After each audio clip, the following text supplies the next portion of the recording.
Hello everyone, welcome back to my channel the story teller girl. আপনারা শুনছিলেন শীর্ষেন্দু মুখোপাধ্যায়ের অদ্ভুতর সিরিজের গল্প গোল মেরে লোক এর প্রথম পর্ব। আজকে আপনাদের জন্য থাকছে সেটির দ্বিতীয় পর্ব। আমরা সরাসরি গল্পে চলে যাচ্ছি। বাজার বলে একটা আর্তনাদ করে বিজয়বাবু হা হয়ে গেলেন। গুরুপদ দুখানা ভাঁজ করা বাজারের ব্যাগ বিজয়বাবুর শিথিল হাতে ধরিয়ে দিয়ে বলল, হ্যাঁ মেজদা, বাজার। বিজয়বাবু হঠাৎ সোজা হয়ে বসে অত্যন্ত উত্তেজিতভাবে বললেন, আমি করব বাজার? আমাকে বাজারে যেতে বলিস? তোর এত সাহস? গুরুপদ সভয়ে দুপা পিছিয়ে গিয়ে বলল, আহা, আমি তোমাকে বাজার করতে বলবো কেন? এই যে বললি জীবনে কখনো বাজারে গেলাম না, আর এখন তুই আমাকে বাজারে যাওয়ার হুকুম করিস? আমি বলছি না তো। আমি বলতে যাব কোন দুঃখে? এ আমার বলা নয়, আমাকে দিয়ে বলানো হয়েছে মাত্র। কে? কার এত সাহস? বড় বৌদি আর মেজ বৌদি। বিজয়পদ চোপসানো বেলুনের মতো হয়ে গিয়ে ফ্যাসফ্যাসে গলায় বললেন, তা সেটা আগে বলতে হয়, কিন্তু আমাকে তারা বাজারে পাঠাতে চায় কেন জানিস? কাল রাতে বাড়িতে বৌদিরা মিলে মিটিং করেছে। তাদের মতে হলো, তোমার কোনো এক্সারসাইজ হচ্ছে না, তুমি দিন দিন অলস আর ঘরকুনো হয়ে যাচ্ছ, গ্রন্থকিট হওয়ার ফলে তোমার বস্তুজ্ঞান লোপ পাচ্ছে এবং তুমি আজকাল প্রায় ভূত দেখছো। ফলে আজ থেকে তোমার রুটিন পাল্টে ফেলতে হবে। বাইরের খোলা হাওয়া বাতাসে ঘুরে বেড়াতে হবে, বাজার হাট করতে হবে, লোকের সঙ্গে মেলামেশা বাড়িয়ে দিতে হবে। বিজয়বাবু কিছুক্ষণ হাঁ করে চেয়ে থেকে বললেন, লিস্টিতে আর কিছু নেই? এভারেস্টে ওঠা বা ইংলিশ চ্যানেল পার হওয়া? পরে হয়তো সেসব নিদানও দেওয়া হবে, আজ বাজার দিয়ে শুরু। বিজয়বাবু একটা দীর্ঘশ্বাস ফেলে করুণ গলায় বললেন, বাজারটা যেন কোন দিকে? পূব দিকে। ও, তা সে না হয় হলো, কিন্তু হ্যাঁ রে, বাজার কিভাবে করতে হয় জানিস? তা জানবো না কেন? তাহলে তুইও আয় না সঙ্গে। আমার ঘাড়ে একটা বই দুটো মাথা তো নেই মেজদা। তা বটে। গুরুপদ অভয় দিয়ে বলল, ভয়ের কিছু নেই, ফর্দ ধরে বাজার করলেই হবে। লাউ, কুমড়ো, পালং শাক, ধনেপাতা, বেগুন, উচ্ছে, নিমপাতা, আলু, টমেটো, পোনা মাছ আর হাঁসের ডিম। ওরে বাবা, এত খাওয়া কি ভালো? একটা দীর্ঘশ্বাস ফেলে বিজয়বাবুকে উঠতে হলো। তিনি কখনো যুদ্ধে যাননি বটে, কিন্তু আজ মনে হয় সেটাও এমন কিছু নয়। বাজারে চোর, জোচ্চোর, পকেটমার ঘুরে বেড়ায়, দর বেশি হাঁকে, ওজনে ফাঁকি দেয়, পচা জিনিস গছিয়ে দেয়। কি করে সব দিক সামলাবেন সেই দুশ্চিন্তা মাথায় নিয়ে দুরু দুরু বক্ষে তিনি বাজারে রওনা হয়ে পড়লেন। বাড়ির কাছেই মোড়ের মাথায় ভবেন রক্ষিতের সঙ্গে দেখা। কে রে, বিজয় নাকি? বাজারে যাচ্ছিস? হ্যাঁ ভবেনদা। ভালো ভালো, আমিও একটু আগেই বাজার ঘুরে এলাম কি না। তা আজ নন্দগোপালের কাছে ভালো বেগুন পাবি, একেবারে কাশির বেগুনের মতো স্বাদ। ধনঞ্জয় টাটকা লাউ পেড়ে এনেছে, সুকুমারের দোকানে আলতাপাটি শিম এসেছে দেখেছি। আনমনে একটা হুঁ দিয়ে বিজয়বাবু দ্রুত হাঁটতে লাগলেন। কেমন যেন একটা অস্বস্তি বোধ হচ্ছে, একটা ধন্দ ধন্দ ভাব। প্রথম বাজারে গেলে বোধহয় এমনই হয়। আলুর দোকানে শিবেনধর উবু হয়ে বসে আলু বাচ্ছেন দেখে বিজয়বাবু ধরে প্রাণ এলো। শিবেনধর বিষয়ী লোক। ঝুপ করে তার পাশে বসে বিজয়বাবু বললেন, আলু নিচ্ছেন বুঝি শিবেনবাবু? হ্যাঁ, তা আপনিও নেবেন বুঝি? ওই লালচে লম্বা ছাদের আলুগুলো বেছে তুলুন, ওগুলো খাঁটি নৈনিতাল। খবরদার 4 টাকার বেশি দর করবেন না। বিজয়বাবুর ভারী সুবিধে হয়ে গেল। ফুলকপি কিনতে গিয়ে একটু বিভ্রাটে পড়েছিলেন। কালু মোদকে গিয়ে এসে বলল, আহা ওগুলো নয়, গোড়ার দিকটা একটু সরু মতো দেখে নিন, ওগুলোর সোয়াদ খুব। দেশি জিনিস তো, সঙ্গে কড়াইশুঁটি নিতে ভুলবেন না। ওই ওমর আজ টাটকা কড়াইশুঁটি এনেছে, বেশ ভালোই লাগছে বাজার করতে তার। বাজার ভর্তি এত চেনা লোককে পেয়ে যাবেন তা তো আর জানতেন না। মাছের বাজারে গিয়ে মাছের একটা টুকরো প্রায় পছন্দই করে ফেলেছিলেন। ঠিক এই সময় গোপেন বিশ্বাস কোত্থেকে উদয় হয়ে বলল, আহা করো কি হে বিজয়, ওটা যে শতবাসী মাছ, ওই ফুলেশ্বর টাটকা পোনা মাছটা সবে কেটেছে, যাও যাও সেদ্ধই কিনে ফেলোগে। অতি সুষ্ঠুভাবেই বাজার করছেন বিজয়বাবু, কিন্তু সেই অস্বস্তিটা কিছুতেই যাচ্ছে না। বারবারই মনে হচ্ছে একটা কিসের যেন হিসেব মিলছে না।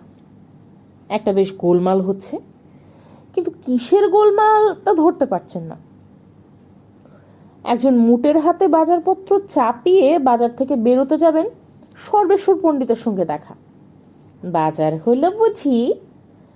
যে আগে পণ্ডিত মশাই, তোকে একটা কথা অনেক দিন ধরে বলবো বলবো করছি, বলা হয়ে উঠছে না।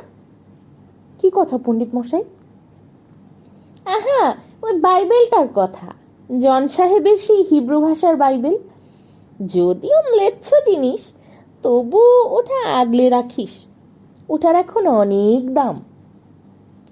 বিজয়বাবুর মোটে খেয়ালই ছিল না। ঠিক বটে, তাদের বাড়িতে অনেক বইয়ের মধ্যে একটা হিব্রু ভাষার পুরনো বাইবেলও আছে বটে। শোনা যায় জন সাহেবের নাতি বইখানা তার দাদুকে দিয়েছিল। বিজয়বাবু একটু অবাক হয়ে বললেন, অনেক দাম? সর্বেশ্বর বললেন, তাই তো শুনি, ওই বাইবেলের মধ্যে নাকি গুপ্তধনের সন্ধান আছে। বিজয়বাবু বিস্মিত হা করে চেয়ে রইলেন। কিছু লোক বাইবেলটা হাত করার জন্য ঘুরঘুর করছে বাপু, একটু হুঁশিয়ার থাকিস। যে আজ্ঞে বলে চিন্তিত বিজয়বাবু বাড়িমুখ হাঁটতে হাঁটতে ফের অস্বস্তিটা বোধ করছিলেন।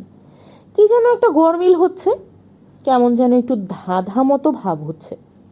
অথচ পকেটমার হয়নি, বিশেষ ঠকেও যাননি, কারোর সঙ্গে কথা কাটাকাটি বা অশান্তি হয়নি।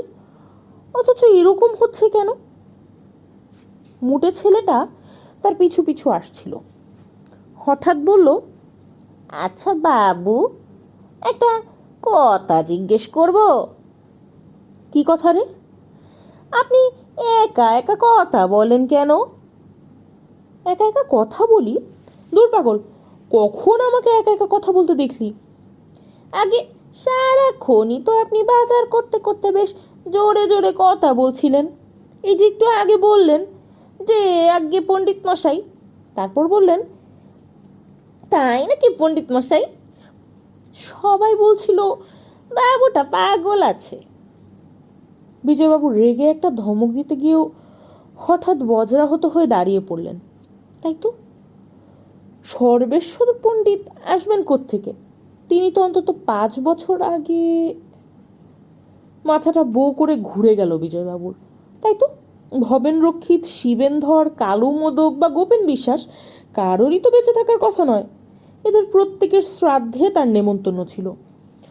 ভূত ভূত ভূত বলে আবার হাত পা ছড়িয়ে সংজ্ঞা হারিয়ে মাটিতে পড়ে গেলেন বিজয়বাবু। লোকজন ছুটে এলো, ধরাধরি করে বাড়ি নিয়ে যাওয়া হলো তাকে।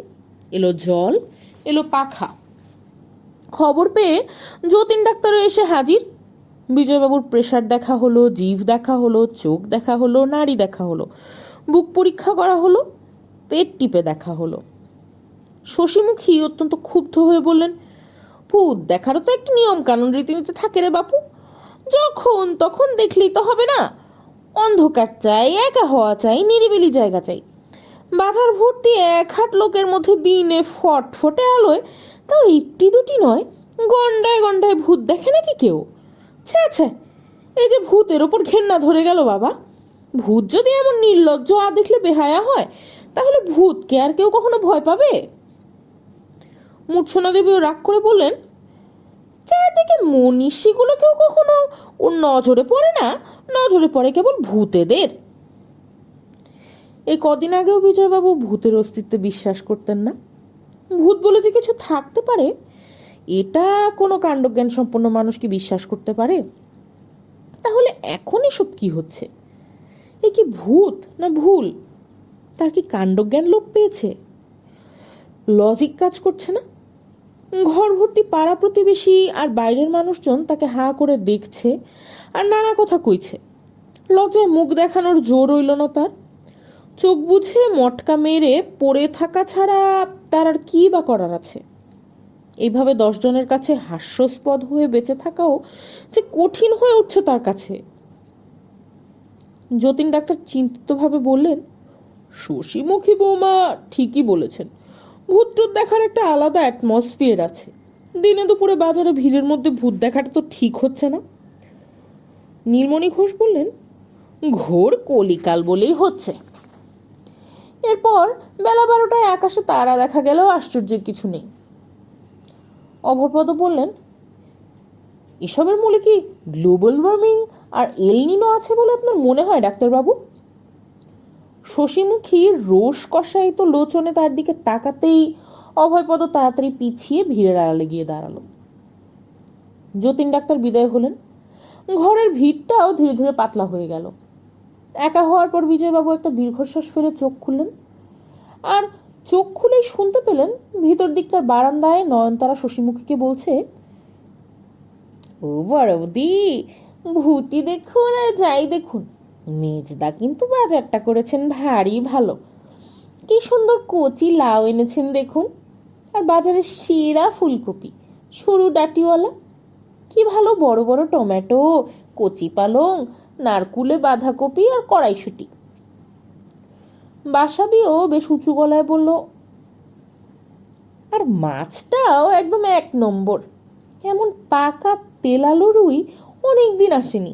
না, মেজদার মতো এত সুন্দর বাজার কাউকে করতে দেখিনি। প্রশংসা শুনে বিজয়বাবুর মুখ শুকলো। সর্বনাশ, তার বাজারের সুখ্যাতি বেশি ছড়ালে যে এবার থেকে তাকেই ঠেলে ঠুলে রোজ বাজারে পাঠানো হবে, সেই ধকল কি তিনি সইতে পারবেন? হার্টফেল হয়ে যাবে যে। খুব সরু গলায় পাশ থেকে কে যেন বলে উঠল, বাবু। বিজয়বাবুর বুকের ভেতর হৃৎপিণ্ডটা লাফিয়ে উঠে পাঁজরে জোর একটা ধাক্কা দিল। তিনি টক করে চোখ বুজে ফেলে ককিয়ে উঠলেন, ভূত!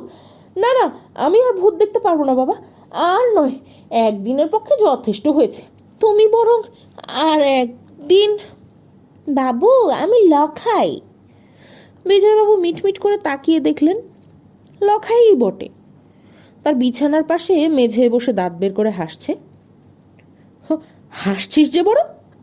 ভয় খেলেন তো, তাই দেখেই হাসছি। মানুষ ভয় খেয়ে মরতে বসলে কি তোর মজা হয়? না বাবু, বলছি তেনারা তো আপনার ভালোই করতে চেয়েছিলেন। বিজয়বাবু খিচিয়ে উঠে বললেন, তা ভালোটা একটু আড়াল আবডাল থেকে করা যেত না? অমন বুক ফুলিয়ে চোখের সামনে এসে ভালো করতে হয়?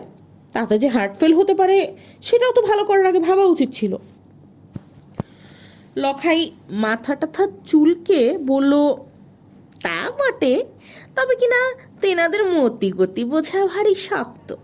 কিন্তু আপনার সঙ্গে তেনাদের যে একটা ভারী কাজের কথা আছে, না বললেই নয়।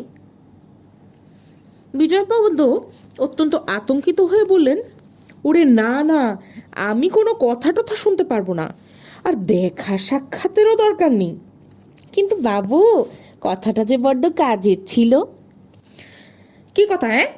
আমার সঙ্গে তাদের এত কথা কিসের? লখাই ফের মাথা টাথা চুলকে বলল, আগে আমি মুখ্য সূক্ষ্ম মানুষ, কি আর বলবো, তবে যতদূর জানি একটা বই নিয়ে কথা। বইখানা নাকি খুব কাজের বই। বই বলে হঠাৎ বিজয়পদ শোয়া অবস্থা থেকে শটান হয়ে বসে পড়লেন। তাই তো, সর্বেশ্বর পণ্ডিত তো একটা বইয়ের কথাই বলছিলেন, হিব্রু ভাষায় ছাপা বাইবেল। লখাই একগাল হেসে বলল, আগে সেইখানাই। তার মধ্যে নাকি গুপ্তধনের হদিশ আছে। বিজয়পদ তাড়াতাড়ি উঠে পড়ে বললেন, চল তো দেখি। লাইব্রেরির ঘরে এসে বিজয়পদ কাঠের মইখানা উত্তর দিকের দেওয়ালে একেবারে কোণ ঘেঁষে দাঁড় করালেন। কোথায় কোন বই রাখা আছে এটা তার একেবারে মুখস্থ, চোখ বেঁধে দিলেও বের করতে পারবেন। লখাই মইখানা চেপে ধরে রইল। বিজয়পদ খুব সাবধানে মই বেয়ে ওপরে উঠলেন। বাধারে পরপর 10-12খানা নানা সংস্করণের বাইবেল সাজানো, বাদিক থেকে দ্বিতীয়খানায় হিব্রু ভাষার বাইবেল। কিন্তু জায়গাটা ফাঁকা। বিজয়পদ একটা আর্তনাদ করলেন, সর্বনাশ! কি হলো বাবু? বইটা তো নেই। বলেন কি বাবু? এ হে, তেনারা যে ভারী নেতি পড়বেন। স্তম্ভিত বিজয়পদ মই থেকে নামার কথা অবধি ভুলে গিয়ে দুহাত মাথায় দিয়ে ডুকরে উঠতে যাচ্ছিলেন। সাধারণত ময়ের উপর উঠলে দুহাত ছেড়ে দেওয়ার নিয়ম নেই, তা যুক্তিযুক্তও নয়, বুদ্ধিমত্তার পরিচয়ও নয়। সুতরাং বিজয়বাবু ময়ের ডগা থেকে চিৎপটাং হয়ে সোজা মেঝের ওপর পড়তে লাগলেন। তবে একেবারে শেষ মুহূর্তে দুটো জোরালো হাত তাকে ধরে পাজাকোলা করে তুলে না নিলে বিপদ ছিল। পড়ার ধকলে বিজয়বাবুর মাথাটা ভম্বল হয়ে গিয়েছিল। কিছুক্ষণ কিছুই বুঝতে পারছিলেন না। তারপর আবছা চোখে খোঁচা খোঁচা দাড়িওয়ালা মুখটা দেখে ককিয়ে উঠলেন, ভূত, ভূত! লোকটা তাকে যত্ন করে চেয়ারে বসিয়ে দিয়ে বলল, আগে ভূতও বলতে পারেন, আমি কি আর মনীষীর মধ্যে পড়ি? তবে কিনা এখনো চৌকাঠটা ডিঙানো হয়নি, এই যা। ও, আপনি সেই বটু সর্দার, তাই না? যে আজ্ঞে।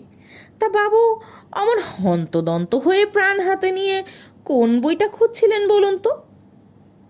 বিজয়পদ একটু ধাতস্থ হয়েছেন, সুতরাং সতর্কতা অবলম্বন করে বললেন, ও একটা ইংরেজি বই। লোকটা ঘরের কোণ থেকে চামড়ায় বাঁধানো একটা মোটা বই কুড়িয়ে নিয়ে এসে বলল, আগে আমি মুখ্য মানুষ, ইংরেজিও জানি না, হিব্রুও জানি না, তা দেখুন তো এই বইটা নাকি।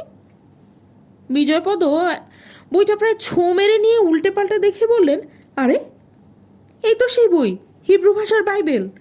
এটা আপনি কোথায় পেলেন? আগে যেখানে রাখা ছিল সেখান থেকেই পেয়েছি। বলেন কি? তা বইটা নামিয়েছিলেন কেন?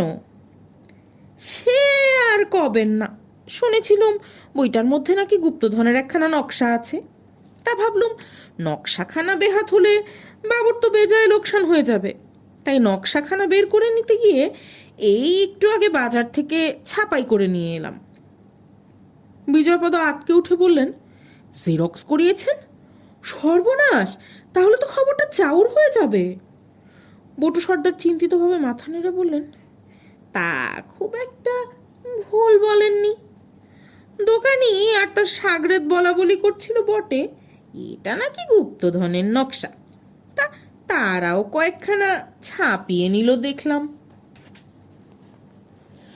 বিজয়বাবু দু হাতে মাথা চেপে ধরে বললেন, হায় হায়, সারা গায়ে যে এতক্ষণে ঢিঢি পড়ে যাওয়ার কথা, এমন একটা গোপন জিনিস কি বাজারের দোকানে জেরক্স করতে হয়? ঘাবড়াবেন না বাবু, আসল নকশাটা বইয়ের মধ্যেই যত্ন করে রাখা আছে। ওখানা তো আর হাতছাড়া করিনি। লখাই এতক্ষণ কথা বলেনি, এবার বলল, হ্যাঁ বটে, বাজারের পাশ দিয়ে আসার সময় আমি ফটিককে এই নকশা ছাপাই ফিরি করতে দেখেছি। হে কে বলছিল বটে, গুপ্তধনের নকশা 2 টাকা, গুপ্তধনের নকশা 2 টাকা।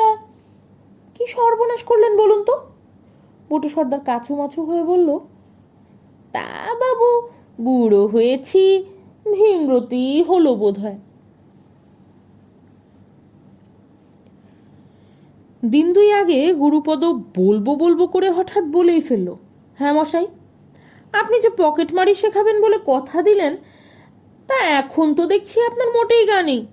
কেবল খাচ্ছেন, দাচ্ছেন, শুয়ে শুয়ে ঠ্যাং নাচাচ্ছেন, আর আজ না কাল বলে পাশ কাটাচ্ছেন। তা আর কবে শেখাবেন? একগাল হেসে বটু সর্দার বলল, আহা, তাড়াহুড়ো কিসের? তুমি তো বাপু লোকের পকেট মেরে রোজগার পাতি করতে যাচ্ছ না। তা বলে বিদ্যেটা শিখবো না মশাই? আমার যে ওইটাই নেশা। বটু একটু আনমনা হয়ে বলল, বৃথা বিদ্যায় কি লাভ বলো তো বাপু, খামোখা শিখে সময় নষ্ট। তার চেয়ে রোজগার পাতি হয়, 2 টাকা হাতে আসে, অমন কাজই তো ভালো। গুরুপদ হতাশ গলায় বলল, সে আর আমার হওয়ার নয়। বটু সর্দার সোজা হয়ে বসে হঠাৎ বলল, তা যদি ফস করে 1 থোক টাকা তোমার হাতে এসে যায়, তাহলে কি করতে ইচ্ছে যায় তোমার? গুরুপদ বিরস মুখে বলল, 7 মণ ঘিও পুড়বে না, আর রাধাও নাচবে না, ওসব ভেবে কি লাভ? আহা, ভাবনাটাও তো একটা সুখ আছে নাকি? মানুষ কি ইচ্ছে মতো সব পায়? খানিকটা পায়, আর খানিকটা ভেবে ভেবে পূরণ করে নেয়। তা যদি বলেন, তাহলে বলতে হয় হাতে কিছু টাকা পেলে বেশ একটা ঝিনচাক দেখে মোটর বাইক কিনে ফেলতাম, সেই সঙ্গে একটা মনোহারি দোকান খুলে ফেলতাম, আর দেশটা একটু ঘুরে ঘুরে দেখে আসতাম। শুনে খুব হাসলো বটু। তারপর অনেকক্ষণ ধরে মাথা নেড়ে নেড়ে কি ভেবে নিয়ে বলল, তা সেসব তোমার হয়েই গিয়েছে ধরে নাও, কেল্লা মেরেই দিয়েছ। তার মানে? তোমাকে বলেই বলছি, পাঁচকান করো না হে। বলি, গুপ্তধন বলে একটা কথা আছে, শুনেছ কখনো? তা শুনবো না কেন? বলি, হঠাৎ করে গুপ্তধনই যদি পেয়ে যাও, তাহলে কেমন লাগবে? দূর মশাই, গুপ্তধন টন পাও কি সোজা নাকি? 100-150 লটারির টিকিট কিনলাম, তার একটাও লাগলো না। আমাদের কি আর সেই কপাল? বটু মোটে দমল না, ভারী খুশিয়াল গলায় বলল, অত হাল ছেড়ে দিও না হে। গুপ্তধনের একটা পাকা খবর আছে বলেই বলছি। কপালটা তোমার বোধহয় তেমন খারাপ নয়। খবরটা যদি পাকাই হয়, তাহলে আপনি হাত পা গুটিয়ে বসে আছেন কেন? গুপ্তধন তো নিজেই দখল করতে পারতেন। বটু উদাস হয়ে বলল, তা পারতাম, তবে লাভ কি বলো? আমারটা খাবে কে? তার মানে গুপ্তধন পেলে আপনি তার ভাগও চান না? একগাল হেসে বটু বলল, তা চাই না বটে, তবে একজোড়া নতুন জুতো, চুল ছাটার পয়সা, আর সকালে একদিন ইচ্ছে মতো জিলিপি হলেই চলবে। আপনি বড় গোলমেলে লোক মশাই, খোলাসা করে বলুন তো। কথাটা একটু একটু করে ভাঙলে বেশ একটু গা ছমছমে ভাব হয়, তাই না? আমার মোটেই তেমনটা হচ্ছে না, ঝেড়ে কাশুন তো মশাই। তোমার তো ওইটাই দোষ, সব ব্যাপারেই তাড়াহুড়ো। ওরে বাপু, কথা জিনিসটা হলো বিস্কুটের মতো, অল্প অল্প করে ভেঙে খেতে হয়, তবে না 700 টের পাবে। হালুম খালুম করে গিলতে গেলে যে গলায় আটকায়। আপনি বড়ই গোলমেলে লোক, তখন থেকে ঝোলাচ্ছেন। আচ্ছা আচ্ছা বাপু, বলছি বলে বালিশের তলা থেকে একখানা চামড়ার মোটা বই বের করে গুরুপদকে দেখালো বটু। ওটা কি? এই হলো হিব্রু ভাষায় লেখা একখানা বহু পুরনো বাইবেল। কোথায় পেলেন? যেখানে ছিল সেখানেই পেয়েছি বাপু, অত কথায় কাজ কি? তা বাইবেল দিয়ে হবেটা কি? আহা, ব্যস্ত হচ্ছ কেন? এটা শুধু বাইবেল নয়, সোনার খনি। বটু বইখানা খুব সাবধানে খুলে পাতার ভেতর থেকে একটা ভাঁজ করা তুলোট কাগজ বের করে আনলো। ভারী যত্ন করে কাগজটার ভাঁজ খুলে গুরুপদর সামনে তুলে ধরে বলল, এবার দেখো। গুরুপদ দেখলো বহু পুরনো কীটদস্ত কাগজটায় একটা আবছা নকশা, বেশ কাঁচা হাতের কাজ। কাগজের ওপর পেন্সিল দিয়ে লেখা, দি ট্রেজার্স অফ জন আর্চার। সে উত্তেজিত গলায় বলল, কোথায় এটা? বটু বলল, ব্যস্ত হইও না বাপু, জন আর্চারের বাড়ি বেশি দূরে নয়। গুরুপদ বিস্ফোরিত চোখে চেয়ে বলল, জন সাহেবের কবর? এ সেই জন সাহেবের গুপ্তধন নাকি? বটু নির্বিকার গলায় বলল, তা তো বটেই।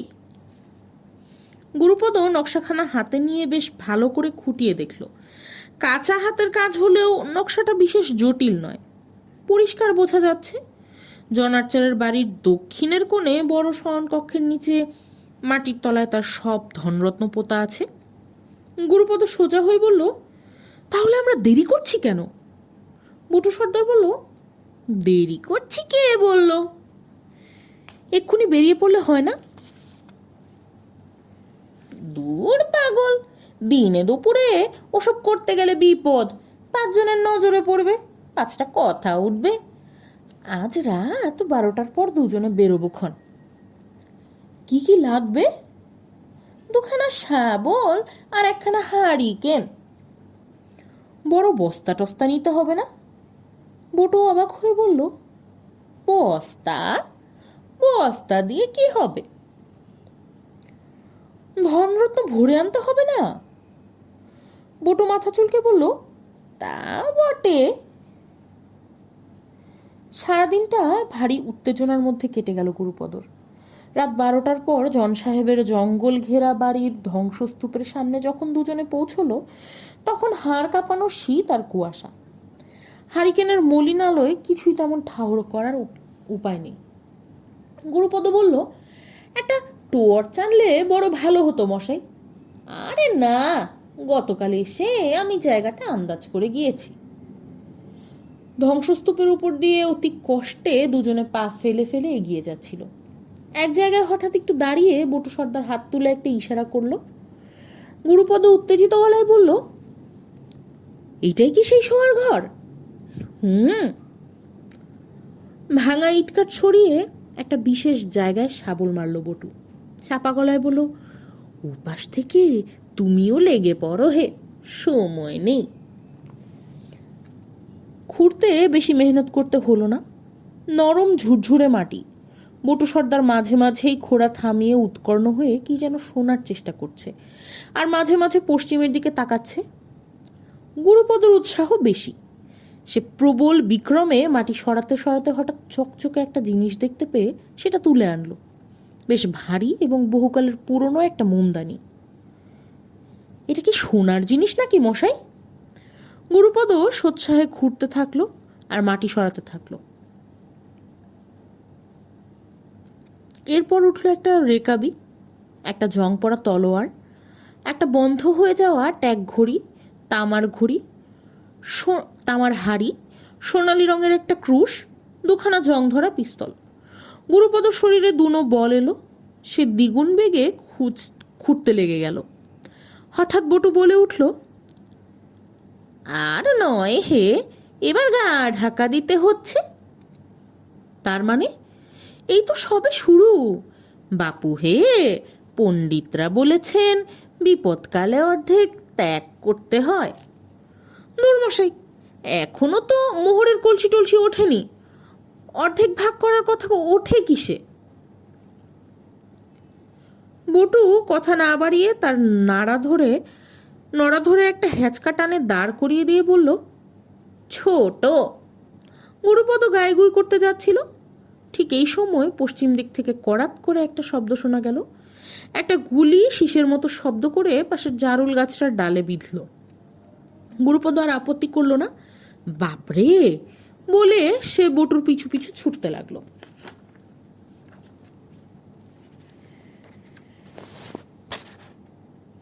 ঘুরঘুরটি অন্ধকারে একটা অশ্বত্থ গাছের আড়ালে দাঁড়িয়ে দুজনে চেয়ে দেখলো বন্দুক হাতে একটা বেটে আর একটা লম্বা ছায়ামূর্তি তাদের ফেলে আসা হারিকেনের আলোয় গর্তটা দেখছে। টর্চ ফেলে চারদিকটাও একটু দেখে নিল তারা। ওরা কারা মশাই? তার আমি কি জানি। করুণ গলায় গুরুপদ বলল, গুপ্তধন কি শেষে ওদের হাতেই যাবে মশাই?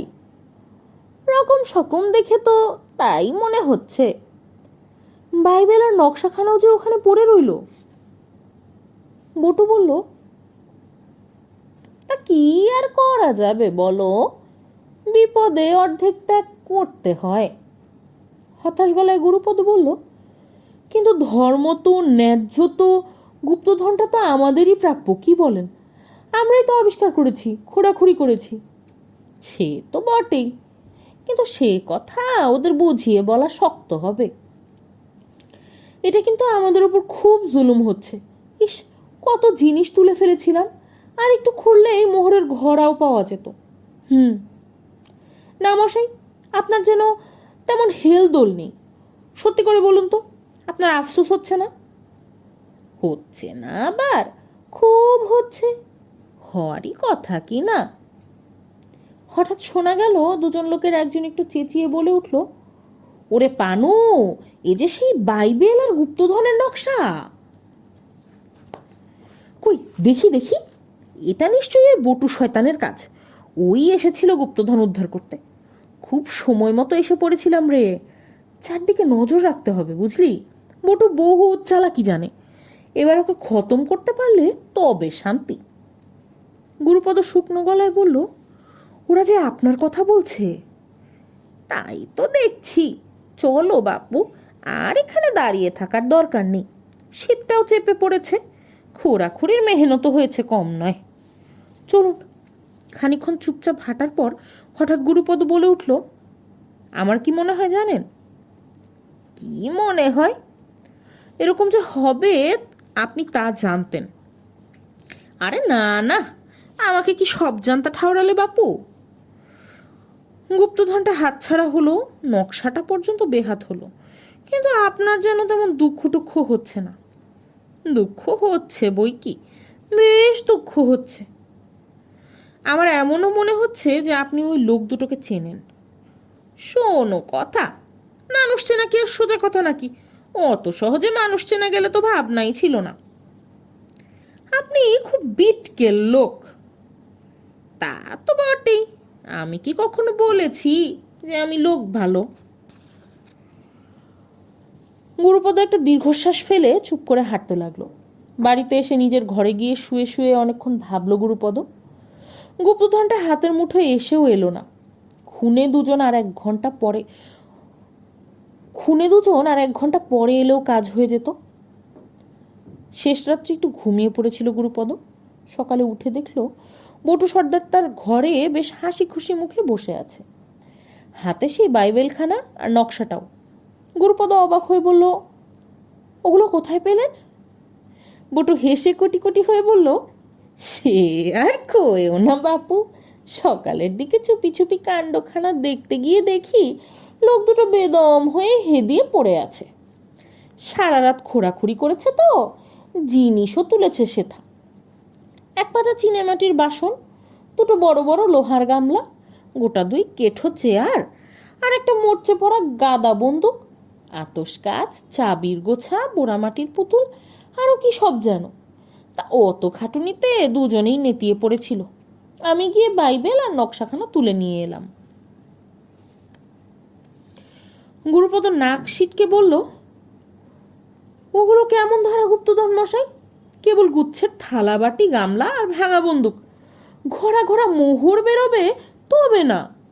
তা ঘোড়া টোড়া দেখলেন না কিছু? আহা, ব্যস্ত হচ্ছ কেন? ঘোড়াও কি আর না বেরোবে? আরও খোঁড়াখুড়ি করতে দাও না, কেঁচো খুঁড়তে সাপ বেরিয়ে পড়বে ক্ষণ। গুরুপদ একটা দীর্ঘশ্বাস ফেলে বলল, বেরোলেই বা আমাদের কোন লবডঙ্কা হবে বলুন? সবই তো ওদের দখলে যাবে। বটু একটু গম্ভীর হয়ে বলল, তা অবশ্যই ঠিক। না মশাই, আপনার ভাবগতিক আমি ভালো বুঝছি না। ওরা সব সোনাদানা তুলে ফেলছে আর আপনি দিব্যি গায়ে ফু দিয়ে বেরিয়ে বেড়াচ্ছেন। ওরে বাপু, ভালো দিকটাও তো দেখতে হবে। এর আবার ভালো দিকটা কি মশাই? একটু তলিয়ে ভাবলেই বুঝতে পারবে। খোঁড়াখুড়ির মেহনতটা তো আর তোমাকে পোয়াতে হচ্ছে না, ওদের উপর দিয়েই যাচ্ছে। সেটা ভালো হচ্ছে না।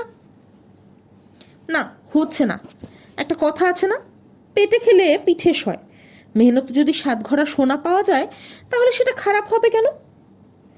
বটু হঠাৎ যেন খুব চিন্তিত হয়ে ভ্রু কুঁচকে বলল, তাই তো, এটাও তো ভাবার মতো কথা। তাই তো বলছি, একটু ভাবুন। দরকার হলে আরো 10 জন লোক জুটিয়ে আমরা ওদের উপর গিয়ে হামলা করতে পারি। বটু আতকে উঠে বলল, ওরে সর্বনাশ, খবরদার ও কাজ করতে যেও না। ওরা দুজনেই খুনো গুন্ডা, 10-20টা লাশ লহমায় ফেলে দেবে। ভয় খেয়ে গুরুপদ বলল, তাহলে কি করব? চুপটি করে থেকেই দেখো না, ওদিককার গর্তটা আরো একটু বড় হতে থাক, তারপর দেখা যাবে। তা ঘোড়াও শেষ অবধি পাওয়া গেল। একটি দুটি নয়, পরপর 7-8টা ঘোড়া, এবং পাওয়া গেল প্রাণান্তকর পরিশ্রমের পর, দ্বিতীয় রাত্রির শেষে ভোরবেলার দিকে। তবে তখন পানু আর নিতাইয়ের দম শেষ। টর্চের আলো নিবু নিবু, শরীর ভেঙে আসছে। দুরাত্রি আর একটা পুরো দিন ধরে মাটি খুঁড়ে ঝুড়ি ঝুড়ি মাটি উপরে এনে ফেলতে হয়েছে। ঘুমোতে পারিনি ভয়ে, ভালো করে খাওয়া হয়নি। গুপ্তধনের নেশায় তারা পাগলের মতো গর্ত খুঁড়েছে। শেষ অবধি জন সাহেবের শোয়ার ঘরের নিচে পাওয়া গেল একটা ছোট চোরা কুঠুরি। নিবু নিবু টর্চের আলোয় অবশেষে চোখে পড়েছে মাটির উপরে 7-7টা ঘোড়ার মুখ জেগে আছে। ঘোড়া তুলতে গিয়ে তারা টের পেল শরীরে আর একরত্তিও শক্তি অবশিষ্ট নেই। দম নিতে কষ্ট হচ্ছে, চোখে অন্ধকার দেখছে, মাথা ঝিমঝিম করছে। টলতে টলতে কোনো রকমে ছেঁচড়ে হিচড়ে দুজনে উপরে উঠে এলো। তারপর মাটিতে উপর হয়ে শুয়ে পড়ল।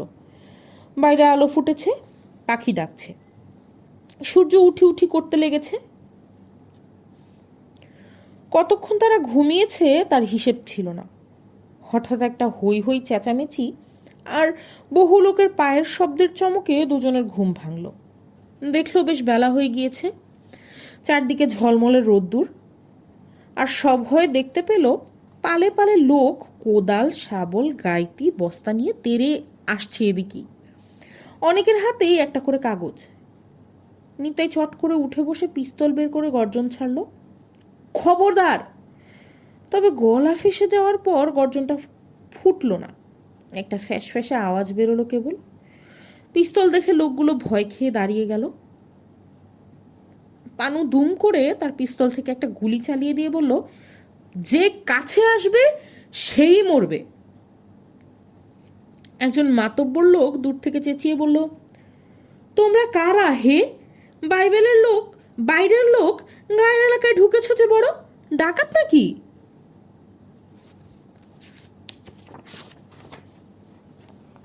নিতাই বলল, কে বলল ডাকাত? আমরা সরকারি লোক, সার্ভে করতে এসেছি। সার্ভেয়ারের তো বন্দুক থাকার কথা নয়। নিতাই বলল, আমাদের সিকিউরিটির জন্য বন্দুক রাখতে হয়, সরকারের কাজে বাধা দিও না, সরে পড়ো। সামনের লোকগুলো নিজেদের মধ্যে একটু কথা বলা বলি করে নিচ্ছিল। তাদের পেছন থেকে হঠাৎ কয়েকজন ছেলে ছোকরা চেঁচিয়ে বলে উঠল, এরা আমাদের গুপ্তধন চুরি করে নিতে এসেছে, ওই দেখো কত জিনিস মাটি খুঁড়ে তুলে এনেছে। তারপরই মার মার করে ক্ষিপ্ত জনতা তেড়ে এলো। দমাদম লাঠি সোটা পড়তে লাগলো তাদের গায়ে, মাথায়, হাতে। নিজেদের বাঁচানোর জন্য হাতখানাও তোলার সাধ্যি ছিল না নিতাই আর পানুর। ঝিমিয়েই ছিল। মার শুরু হতেই অজ্ঞান হয়ে গেল।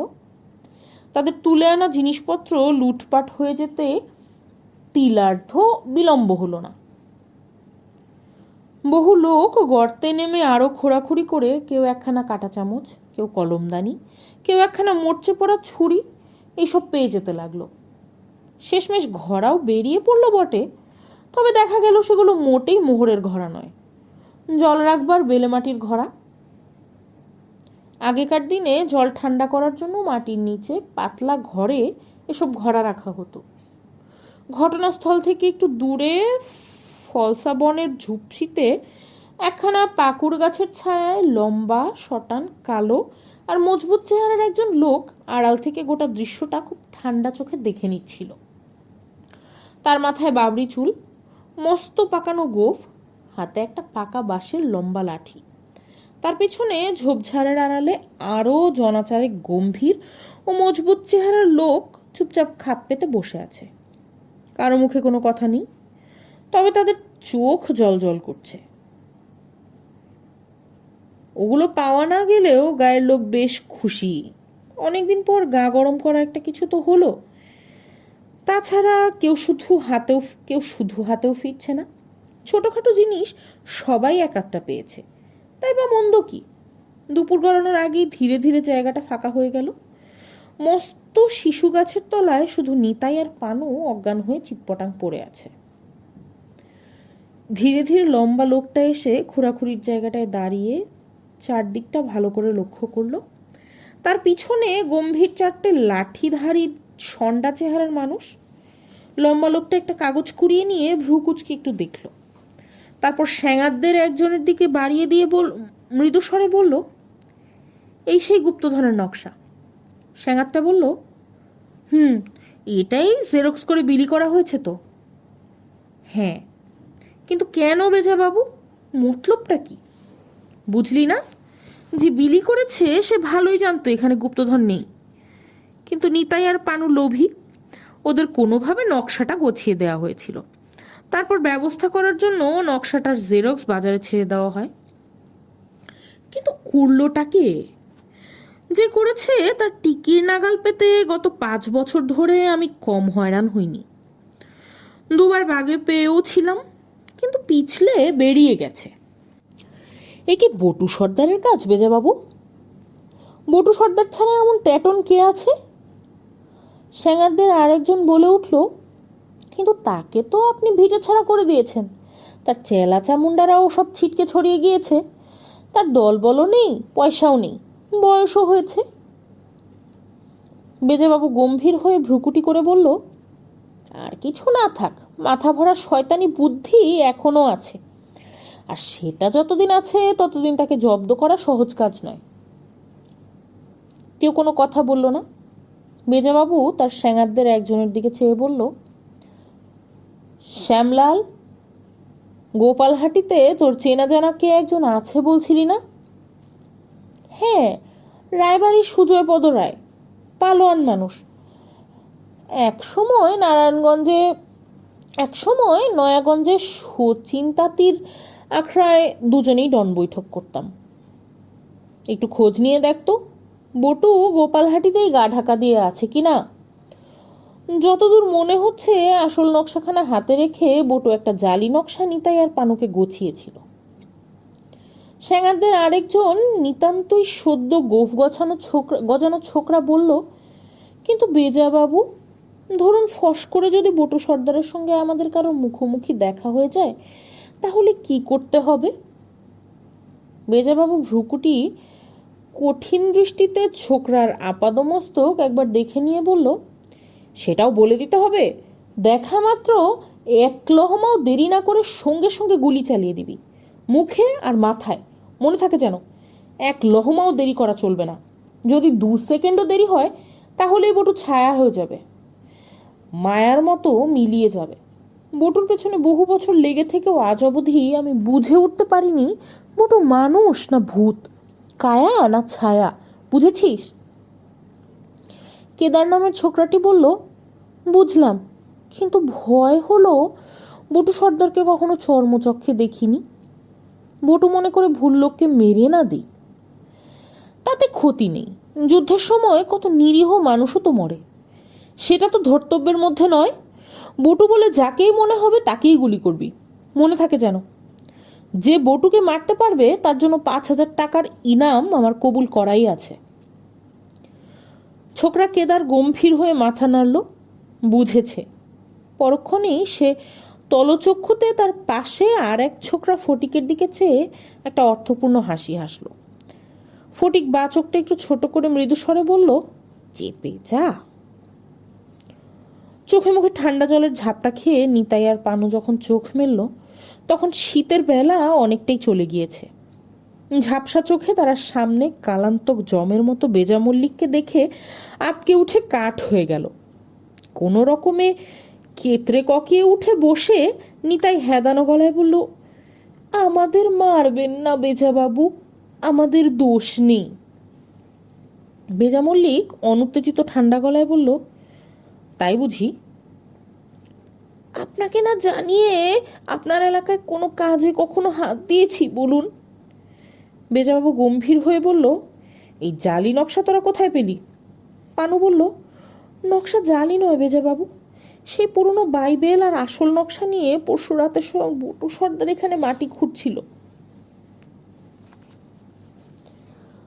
বটু সর্দার?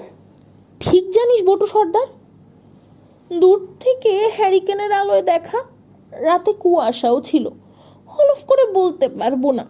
তবে 2জন লোক এসেছিল। বুড়োজনকে দূর থেকে বটু সর্দার বলে মনে হয়েছে আমাদের দুজনেরই। তারপর সুযোগ হাতে এসে যাওয়ায় আমরা তাড়া করে যাই, গুলিও চালিয়েছিলাম। ওরা বাইবেলখানা আর নকশাটা ফেলেই প্রাণ বাঁচাতে পালিয়ে যায়। আমরা 2টো জিনিসই ভালো করে পরীক্ষা করে রেখেছি, সেটা পুরনো সেই বাইবেলই বটে, আর নকশাখানাও আসল। সে দুটো এখন কোথায়? সে দুটো এখানেই থাকার কথা, কিন্তু গায়ের লোকের হুজ্জতে কি হয়েছে বলতে পারবো না। বেজাবাবু আষাঢ়ে মেঘের মতো মুখ করে বলল, দেখ নিতাই, গত 10 বছর ধরে এই মহল্লার গায়ে গায়ে সেই পুরনো বাইবেল আর তার ভিতরে রাখা নকশার খোঁজ হচ্ছে, কারো কাছে সন্ধান পাওয়া যায়নি।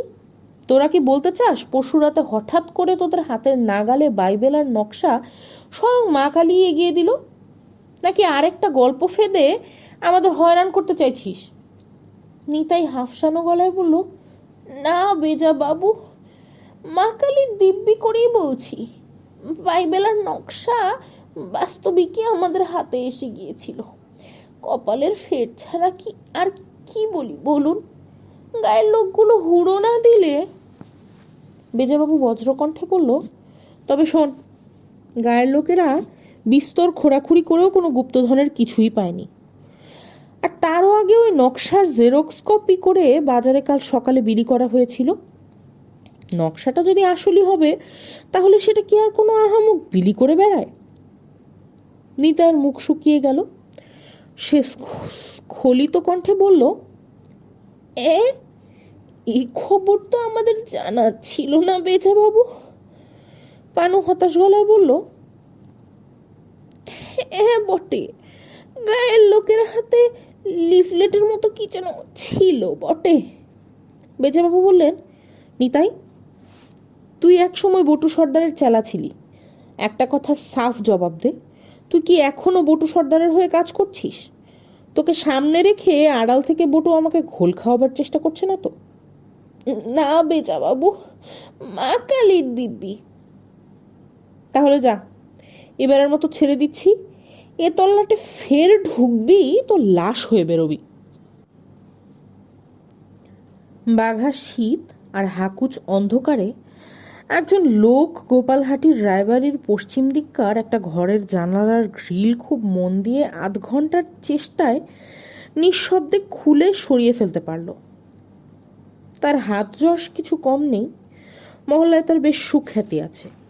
একটু দম নিয়ে মা কালী আর বাবা বিশ্বকর্মাকে একটা করে নম ঠুকে সে দুর্গা বলে জানালার ফাঁক দিয়ে ঘরে ঢুকে পড়ল। কিন্তু ঢুকেই তার মুখ একগাল মাছি। সামনেই চকিতে উবু হয়ে বসা একটা লোক তাকে জুলজুল করে দেখছে। তার নজজ নতস্থ অবস্থা। উবু হয়ে বসা লোকটা বিরক্ত হয়ে বলল, ছে ছে, এই তোর কাজের ছিরি? একটা গ্রিল সরাতে 8 ঘন্টা রেওয়াজ করিস না নাকি? অমন হ্যাঁচড় পাচড় করে কি সব গেরস্তর ঘরে ঢুকতে হয় নাকি? হ্যাঁ রে হাম্মুক, যেন পদ্মবনে হাতির প্রবেশ। তার উপর হাঁপড়ের মতো হ্যাঁ হ্যাঁ করে হাঁপাচ্ছিস, একটু মেহনতেই দমসম হয়ে গেলি নাকি রে বাবা?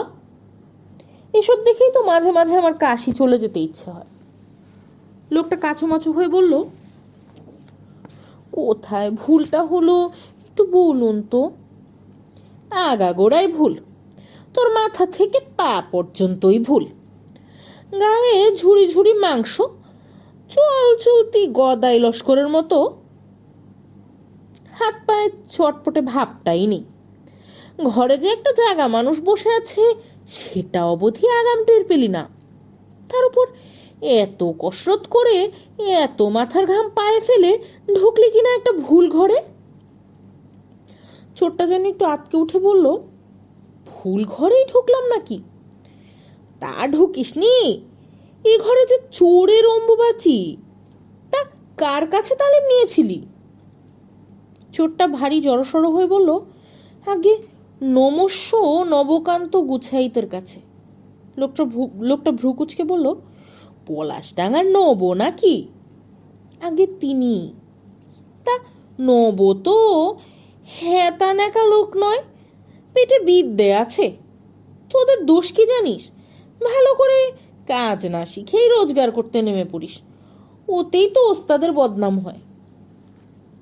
চোর মাথা চুলকে বলল, শেখার তো ইচ্ছেও ছিল মশাই, কিন্তু পাপি পেটের যে তর্স হয় না, পেটের জ্বালাতেই নেমে পড়তে হয়েছে।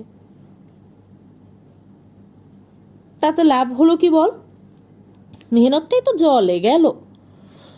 চোরটা এবার একগাল হেসে মাথা নেড়ে বলল, না, জলে যাবে কেন? ঠিক জায়গায় ঠিক মানুষটির কাছেই তো এসেছি। বটু সর্দার মিটমিটে চোখে চেয়ে বলল, কি বলতে চাইছিস? চোর হাত কচলে বলল, ছেলেবেলা থেকে লোকের মুখে মুখে যার নাম শুনে আসছি, যাকে একবার চোখের দেখা দেখবার জন্য 10 মাইল দৌড় করতেও রাজি আছি, যার নাম শুনলে এখনো 7টা মহল্লার লোক মাথা নিচু করে, সে বটু সর্দারের কাছেই তো এসেছি। আগে একটু কেরদানি দেখিয়ে আপনাকে ভেজাবো বলে সোজা পথে না এসে একটু বাঁকা পথে আসতে হয়েছে। বটু সর্দার একটা বড় শ্বাস ফেলে মাথা নেড়ে বলল, বৃথায় হয়রান হলি বাবা। সেই রামও নেই, সেই অযোধ্যাও নেই। 3 কুড়ি বয়স হলো, বেজা মল্লিকের হুড়ো খেয়ে ভদ্রাসন ছেড়ে আলায় বালায় ঘুরে বেড়াচ্ছি, দলবল ভেঙে গিয়েছে। না রে, বটু সর্দার আর বেঁচে নেই।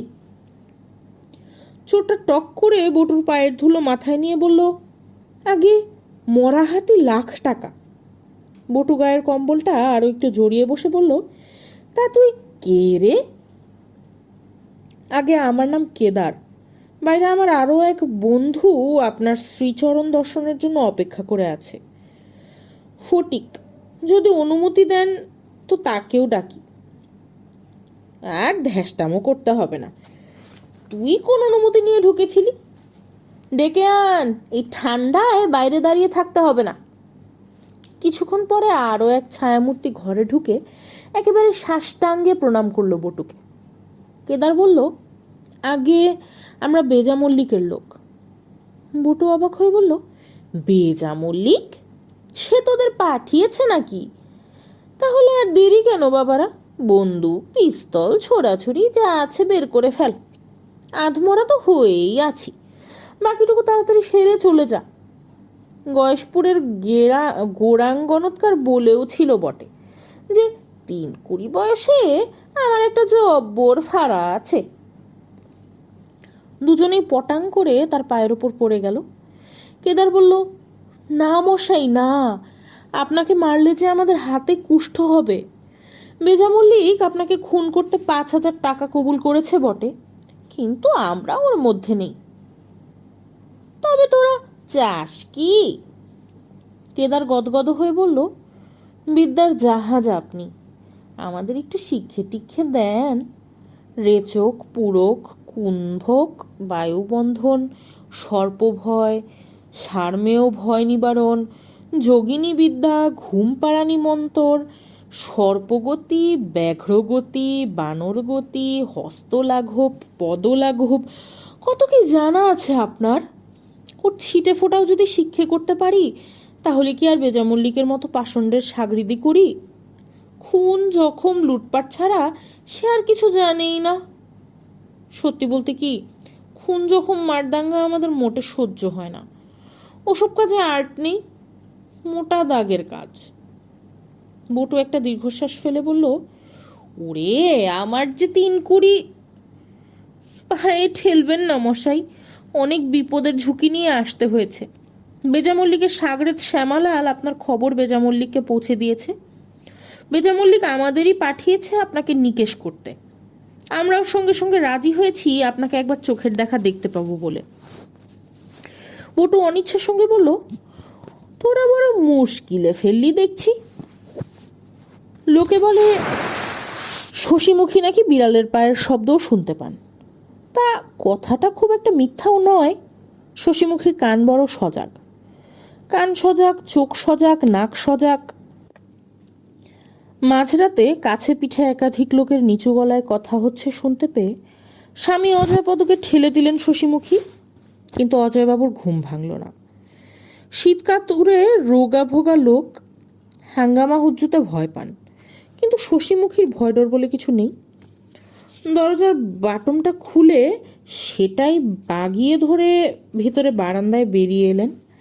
তারপর সন্দেহজনক ঘরটার দরজায় কান পেতে সব কথা স্পষ্ট শুনতে পাচ্ছিলেন, কিন্তু যা শুনলেন তাতে সাহসিনী শশীমুখীরও বুক ধরফর করতে লাগলো। মাথা ঝিমঝিম করে সর্ষে ফুল দেখতে লাগলেন। প্রায় মূর্ছাই যান আর কি। কোনো রকমে গিয়ে অজয়পদকে ঠেলে তুলে বললেন, ওগো গুরুপদ পোড়ামুখ কোন সব্বনেশে লোককে বাড়িতে এনে তুলেছে? এই যে চোরদের সর্দার, ডাকাতদের চাই, খুনে বদমাস গুন্ডাদের গুরু ঠাকুর, এই যে খাল কেটে কুমির এনেছে গো। কি সর্বনাশ! নিশুতি রাতে ঘরে চোর ঠেঙাড়দের পাঠশালা বসিয়েছে। প্রথম দিন দেখে বুঝেছিলাম ও একটা মিটমিটে ডান। ওই আহাম্মক গুরুপদকে ভুজং ভাজং দিয়ে এ বাড়িতে সুচ হয়ে ঢুকেছে, এবার ফাল হয়ে বেরোবে। বিশ্বাস না হয় আমার সঙ্গে এসো, নিজের কানে শুনে যাও। অজয়পদ সভয়ে শশীমুখীর হাত ছাড়িয়ে নিয়ে বলল, পাগল নাকি? ওসব শোনা খুব খারাপ। শশীমুখী ধমক দিয়ে বললেন, তা বলে হাত পা গুটিয়ে বসে থাকবে নাকি? গিয়ে একটু হাঁক ডাক করো। অজয়পদ কুকড়ে গিয়ে বললেন, সেটা কি ভালো দেখাবে? অন্যের কথাবার্তার মধ্যে নাক গলানো কি ভালো? ওরা হয়তো ভারী অসন্তুষ্ট হবেন, ভাববেন অজয়বাবুর এই কিরকম ব্যবহার। ভাবলে ভাবুক, তোমাকে এখন ওসব নিয়ে মাথা ঘামাতে হবে না। ওঠো তো, ওঠো। অজয়বাবু সিটিয়ে গিয়ে বললেন, আচ্ছা আচ্ছা, আগে সকালটা হতে দাও, তারপর লোকজন জড়ো করে না হয়। বলো কি? ততক্ষণে যে সর্বনাশ হয়ে যাবে। এক্ষুনি লোকটাকে বাড়ি থেকে ঝেঁটিয়ে বিদায় না করলেই নয়। সেটা কি ঠিক হবে? শত হলেও অতিথি নারায়ণ। নারায়ণ না বিভীষণ, এরকম অতিথিকে কুলোর বাতাস দিয়ে বিদায় করতে হয়। তোমার তো ওই দোষ, চট করে উত্তেজিত হয়ে পড়ো। এমনও তো হতে পারে যে বটুবাবু একটা চোরকে ধরে ফেলেছেন, ধরে এখন তাকে ঘরে বসিয়ে নানা রকম সদুপদেশ দিচ্ছেন। তাতে চোরটার হয়তো ভারী অনুশোচনা হচ্ছে, সে হয়তো এখন চোখের জল ফেলতে ফেলতে কৃতকর্মের জন্য জ্বলে পুড়ে মরছে। তাতে হয়তো লোকটা ধীরে ধীরে ভালো হয়ে যাচ্ছে। ঠিক এই সময় দরজার বাইরে থেকে কে যেন ভারী বিনয়ের গলায় বলে উঠল, বড় কর্তা কি জেগে আছেন নাকি? অজয়পদ আগ করে খানিকটা বাতাস গিলে ফেললেন। গলা দিয়ে স্বর বেরোলো না, শরীরে স্তম্ভন। শশীমুখী তেড়ে উঠে বললেন, কে রে? আগে মাঠান, আমি বটু সর্দার বলছি। বলছি কি, এক গাছা দড়ি হবে মাঠান। দড়ি? এত রাত দড়ি দিয়ে কি হবে? আর কবেন না মাঠান, দুটো অপগণ্ড এসে জুটেছে, আনারের হদ্দ, তাদের একটু শিখিয়ে পড়িয়ে দিচ্ছি আর কি। বন্ধনমোচন বিদ্যের কথা কি শুনেছেন মাঠান? না বাপু, শুনিনি। ভারী কাজের জিনিস মাঠান। পিছমোড়া করে বা হেট মুন্ডু করে বেঁধে রাখলে কোন কায়দায় তা খুলে ফেলা যায়, সেইটাই শেখাচ্ছি আর কি। না বাপু, এ ঘরে দড়ি দড়া নেই। আছে বই কি মাঠান, খুব আছে। আপনার খাটের পায়ের ডান দিকের কোণে আলনার পিছনে দেওয়ালের পেরেকে ঝোলানো একটা চটের থলির মধ্যে হাত ঢোকালেই এক গাছা মজবুত পাটের দড়ি পেয়ে যাবেন আজ্ঞে। শশীমুখী চোখ কপালে তুলে বললেন, কি সর্বনেশে লোক দেখেছ?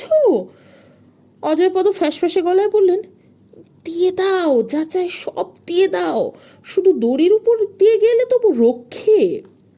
শশীমুখী কম্পিত বক্ষে উঠে দড়িগাছা জানালা গলিয়ে বারান্দায় ফেলে দিয়ে এসে অজয়পদের পাশে বসে বললেন, ভয়ে আমার মাথা ঝিমঝিম করছে, আমি বোধহয় মূর্ছাই যাব।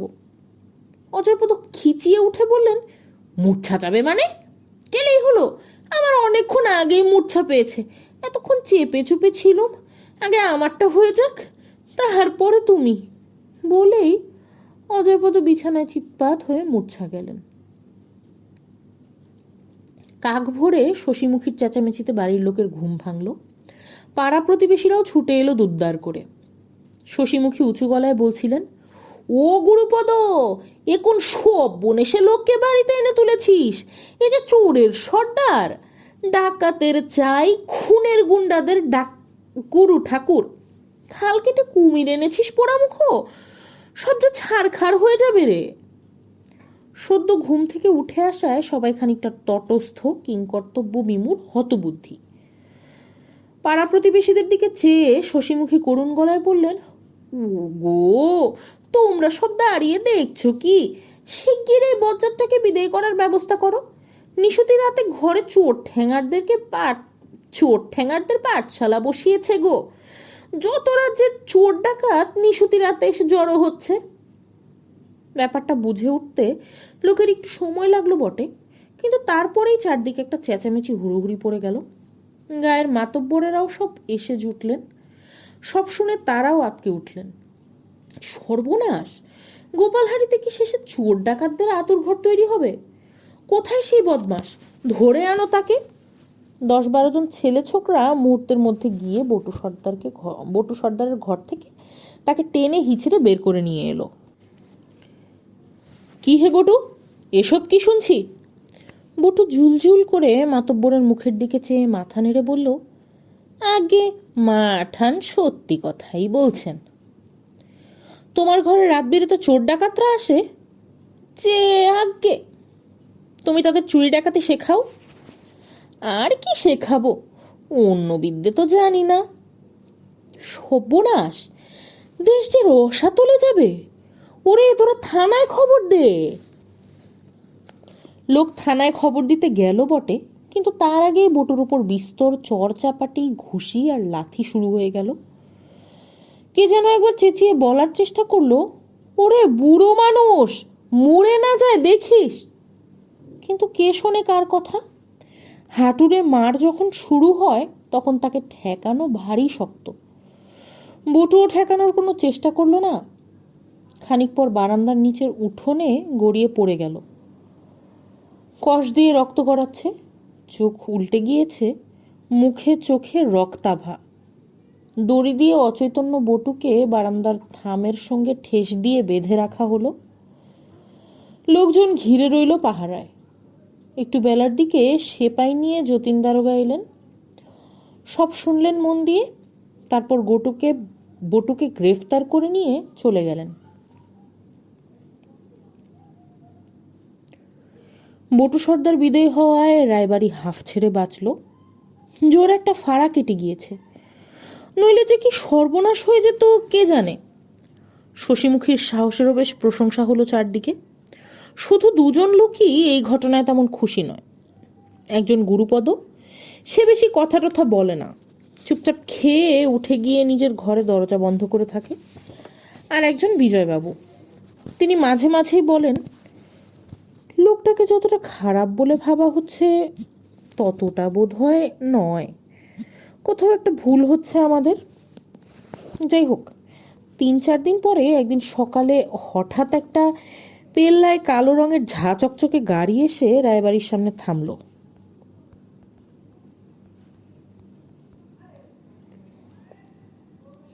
তা থেকে নেমে এলেন লাল মুখ এক লম্বা চওড়া সাহেব, সঙ্গে এক আটদালি গোছের লোক। এখানে বিজয়পদ রায় বলে কেউ আছেন? বিজয়বাবু সসব্যস্তে উঠে দাঁড়িয়ে বললেন, আমি। সাহেব হাত বাড়িয়ে বিজয়বাবুর হাত চেপে ধরে একটা ঝাঁকুনি দিয়ে বললেন, আমার নাম লু আর্চার। আমি একটা খবর পেয়েই আপনার কাছে এসেছি, যদি একটু সময় দেন। নিশ্চয় নিশ্চয়, বসুন। সাহেব একটা প্রকাণ্ড অ্যাটাচি কেস সামনে টেবিলে রেখে বসলেন। তারপর বললেন, আপনি বোধহয় আমার ঠাকুরদা নাথান আর্চারের নাম শুনে থাকবেন। তিনি আছাপুর নামে একটা জায়গায় থাকতেন। আসলে জায়গাটার নাম হয়েছিল আমার এক পূর্বপুরুষ জন আর্চারের নামে। আগে আর্চারপুর বলা হতো, পরে লোকের মুখে মুখে হয়ে দাঁড়ায় আছাপুর। এখন আর সেই নামটাও নেই, এখন জায়গাটার নাম গোপালহাটি। বিজয়বাবু বললেন, আপনি ঠিক জায়গাতেই এসেছেন। নাথান আর্চার আমার ঠাকুরদার বন্ধু ছিলেন। জন আর্চারের কাছে একটি খুব দুষ্প্রাপ্য বই ছিল, একটা হিব্রু ভাষার বাইবেল। আমাদের যতদূর জানা আছে নাথান আর্চারের কাছেও বাইবেলটা ছিল। তারপর বাইবেলটা কোথায় গেল তার আর খোঁজ পাওয়া যায় না, কিন্তু আমি একটা উড়ো খবর পেয়েছিলাম যে বাইবেলটা এই অঞ্চলেই কারো কাছে এখনো আছে। বইটার বিশেষত্ব হলো জন আর্চার ওটিকে কোথাও একটা রাসায়নিক প্রক্রিয়ায় সংরক্ষণের ব্যবস্থা করে যান। তাই প্রায় 400 বছরেরও পুরনো সেই বইটা হয়তো এখনো অক্ষত আছে। একজন বড় শিল্পীর হাতে লেখা আগাগোড়া ক্যালিগ্রাফি করা বইটার আর্থিক ভ্যালু এখন সাংঘাতিক। আমি তাই এই বইটার হদিশ পাওয়ার জন্য একজন লোককে কাজে লাগাই। তার সঙ্গে চুক্তি হয়েছিল, বইটার খোঁজ দিতে পারলে তাকে আমি মোটা টাকা দেব। মাত্র কিছুদিন আগে সে আমাকে বইটার সন্ধান দিয়েছে। বিজয়বাবু সবিস্ময়ে বললেন, আপনি ঠিক জায়গাতেই এসেছেন। বইটা আমার কাছেই আছে, আপনি নিয়ে যেতে পারেন। লুয়ার্চার একটু হেসে বললেন, বইটা কি আপনি আমাকে বিনা পয়সায় দেবেন? নিশ্চয়ই, ওই বই তো আমার আর কাজে লাগে না, আমি হিব্রু ভাষা জানি না। ভালো করে ভেবে দেখুন মিস্টার রায়, বইটা যদি এখন স্বদেবী বা ক্রিস্টির নিলামে ওঠে তাহলে ওর দাম এখন কয়েক কোটি টাকা পর্যন্ত উঠতে পারে। ভ্যাটিকান বা অন্যান্য চার্চ এই বাইবেলটির জন্য যে কোনো মূল্য দিতে রাজি। সুতরাং আপনি দিলেও আমি বইটা বিনামূল্যে নিতে রাজি নই। তবে আমি আপনাকে তত বেশিও দিতে পারবো না। আমি 50 লক্ষ টাকা নিয়ে এসেছি। বিজয়বাবুর প্রায় ভিড়মি খাওয়ার জোগাড়। লুয়ার্চার অ্যাটাচি কেসটা খুলতে খুলতে বললেন, আর যে লোকটা এই বাইবেলের সন্ধান আমাকে দিয়েছে সেই বটু সর্দারকে 10 লক্ষ টাকা। বাড়ির সবাই পেছনে ভিড় করে দাঁড়িয়েছিল। কে একজন বলে উঠল, বটু তো চোর। বাংলা কথাটা বুঝতে সাহেবের একটু সময় লাগলো। বিজয়বাবু ইংরেজি করে বুঝিয়ে দেওয়ার পর সাহেব একটু ভ্রু কুঞ্চন করে বললেন, বটু সর্দার চোর? এটা কি রসিকতা নাকি? বটু সর্দার যদি চোরই হবে তাহলে সে তো বাইবেলটা অনেক আগেই নিয়ে গিয়ে আমাকে সরাসরি বিক্রি করে দিতে পারত, কারণ বাইবেলটার দাম তার ভালোই জানা ছিল। সে তো তা করেইনি। উপরন্তু পাছে বাইবেলটা কেউ হাতিয়ে নেয় তার জন্য সেই বাড়িতে থেকে সেটা পাহারা দিয়েছে। বিজয়বাবু স্খলিত কণ্ঠে বললেন, বটু সর্দার এখন পুলিশের হেফাজতে। লুয়ার্চার বললেন, সেটা আমি শুনেছি। তার অপরাধ কি জানি না, সেটা আপনারাই ভালো জানবেন। কিন্তু কয়েকদিন আগেই সে আমাকে জানিয়েছে বাইবেলের দাম 50 লক্ষ টাকা পাবে আপনাদের পরিবার, কিন্তু বটু সর্দারের ভাগের 10 লক্ষ টাকা পাবে আপনাদের ছোট ভাই গুরুপদ রায়। সবাই প্রায় সমস্বরে বলে উঠল, গুরুপদ? সাহেব বললেন, হ্যাঁ, গুরুপদ রায়ের নাকি একটা মোটরসাইকেলের শখ, আর বাকি টাকা দিয়ে সে একটা দোকান দেবে। গুরুপদ রায় বটু সর্দারকে অসময়ে তাদের বাড়িতে আশ্রয় দেওয়ায় বটু সর্দার তার কাছে কৃতজ্ঞ। পিছনে ভিড়ের মধ্যে একটা ফোপানির শব্দ পাওয়া গেল। শশীমুখী কাঁদছেন। সাহেব একটা শ্বাস ফেলে বললেন, মিস্টার রায়, তাহলে এবার দয়া করে টাকাটা গুনে নিয়ে আমাকে এই রসিদে সই করে দিন আর বাইবেলটা নিয়ে আসুন। মিস্টার আর্চার, আরেকটা কথা, বাইবেলটার মধ্যে একটা গুপ্তধনের নকশা ছিল। লুয়ার্চার হাসলেন, হ্যাঁ, বটু সর্দার অনেক আগেই নকশাটা আমাকে দেখিয়েছে। আমার মনে হয় ওটা একটা ধোঁকা ছাড়া কিছু নয়। জন আর্চার তার সব টাকা পয়সা ইংল্যান্ডে পাঠিয়ে দিয়েছিলেন। এখানে তার গুপ্তধন থাকার কথা নয়। লোভী মানুষের মনোযোগ বাইবেল থেকে সরিয়ে দেওয়ার জন্যই তিনি ওই নকশা বাইবেলে ঢুকিয়ে রাখেন, অন্তত আমার তাই ধারণা। লুয়ার্চার বাইবেল নিয়ে চলে যাওয়ার পর বাড়িতে 50 লক্ষ টাকা পাওয়ার আনন্দের কোনো হইচই উঠল না। কারো মুখে হাসি বা খুশির চিহ্ন মাত্র ফুটে উঠতে দেখা গেল না। গুরুপদকে যখন 10 লক্ষ টাকার খবর দেওয়া হলো তখন সে নিজের বিছানায় বালিশে মুখ গুজে শুয়েছিল। খবরটা শুনে ওই অবস্থাতেই মুখ না তুলে বলল, ও টাকা তোমরাই নাও গে, আমার দরকার নেই। শশীমুখী হাপুস নয়নে কাঁদতে কাঁদতে অজয়পদকে ধরে পড়লেন। যেমন করে পারো ও হতভাগা বটু সর্দারকে ছাড়িয়ে আনো, নইলে আমি অন্ন জল ত্যাগ করব, তা বলে রাখছি। পরদিন সকালে 5 ভাই আর গায়ের মেলা লোকজন থানায় গিয়ে হাজির। ছোট গড়াদের মধ্যে বটু তখন কম্বল মুড়ি দিয়ে বসা। লোকজন দেখে তটস্থ হয়ে জুলজুল করে চেয়ে রইল। অজয়পদ বললেন, ও বটু, আমরা তোমাকে ছাড়িয়ে নিতে এসেছি। বটু গম্ভীর মুখে মাথা নেড়ে বলল, না মশাই, এই বেশ আছি। মাথার উপর ছাদ আছে, কম্বল জুটেছে, দুবেলা খেটনের ব্যবস্থা আছে, আর চাই কি? তা বললে তো হবে না বটু, আমাদের ওপর হুকুম হয়েছে তোমাকে আমাদের বাড়িতেই নিয়ে যেতে হবে। বটু ফের জুলজুল করেছে, মাথা নেড়ে বলল, না মশাই, ওরা বড় মারে। কথাটা এমনভাবে বলল বটু যে গায়ের যেসব লোকজন এসেছিল তারা অনেকে হাউ হাউ করে কেঁদে ফেলল। আর কখনো তোমাকে মারবো না, আর আমাদের ভুল হবে না, এবারকার মতো আমাদের মাপ করে দাও বটু সর্দার। তুমি জিলিপি ভালোবাসো, আমরা রোজ তোমাকে জিলিপি খাওয়াবো, নতুন জুতো কিনে দেব। অজয়পদ চোখের জল মুছে বললেন, তোমাকে বুঝতে ভুল হয়েছিল বাপু, তা পাপের একটা প্রায়শ্চিত্তও কি আছে? প্রায়শ্চিত্তও তো আছে, নইলে যে আমাদের দগ্ধে মরতে হবে। রাত্রিবেলা নতুন নরম বিছানায় নতুন মশারি খাটিয়ে দিতে দিতে শশীমুখী বললেন, তুমি ভালো লোক না মন্দ তা আজও বুঝে উঠতে পারিনি। যতদিন সেটা ঠিকমতো বুঝতে না পারছি ততদিন এ বাড়ি থেকে বিদেয় হওয়ার চেষ্টা করলে তোমার ঠ্যাং ভেঙে দেব।